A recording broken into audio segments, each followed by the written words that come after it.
Okay, well, welcome back to the show, The Mediocre Fisherman, or we're gonna work on this title for a while, but again, my name is Cliff Wilming, broadcasting here, not so live from Minneapolis, Minnesota. This is my boat.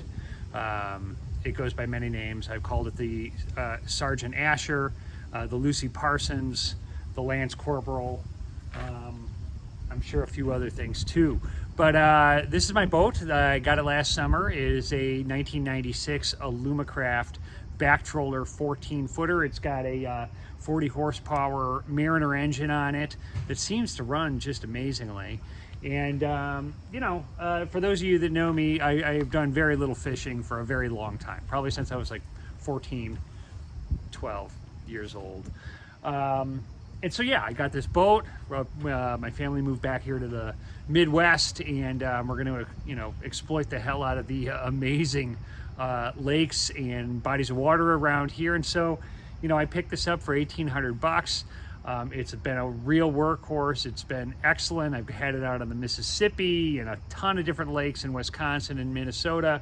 My fishing really needs a lot of work. I got a lot to learn, but we're to take on a project here, and this was inspired by some folks at a page or group website called Tiny Boat Nation, where they essentially take these kind of old workhorse fishing boats and really turn them into amazingly useful, almost state-of-the-art little mini bass boats. And because this thing is really falling apart on the inside, we are going to take this project on. Now there's a whole mess of stuff that we're going to get to on this project, but it really has to do with stripping this boat all the way down to its bare essentials, rebuilding aluminum framing, wiring, pour foaming, putting in some electronics,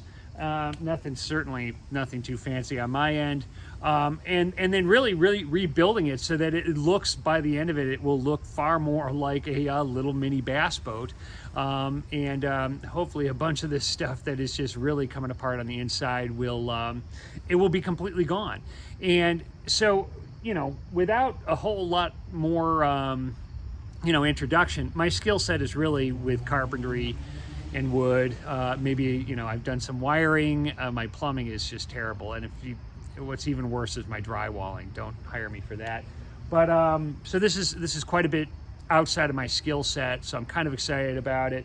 We're going to be painting the boat, and the way things work out right now is that it is late August. I have ordered and received the aluminum framing, the hatch kits for the waterproof hatches, starting to build out battery chargers, starting to look at the electronics and the wiring and the conduit and all that kind of stuff, the subfloor. But as it is, the turf that goes on top of all this is back ordered to the tune of 8 to 10 weeks. And so if I wait to do some things until that long, for example, painting the thing, it will be October or November, and I will be outside in Minnesota, and that's not the most ideal time to be painting outside in Minnesota. So I came up with the idea this afternoon, we'll see how it actually plays out, to paint the outside while I can, and strip all these old decals off and stuff like that. When I do the framing, I'm going to have to touch up some areas because there's going to be new rivets that'll go through the side of the boat. But yeah, so this is where we're starting. I'm loving this, and feel free to comment. Maybe I'll start a stupid little YouTube channel with this, and we'll see how it goes. But once again, my name is Cliff Wilming. I am coming to you from the lovely Twin Cities of Minnesota. Hope you all doing great, and please point out where I'm about to make a mistake. Take care.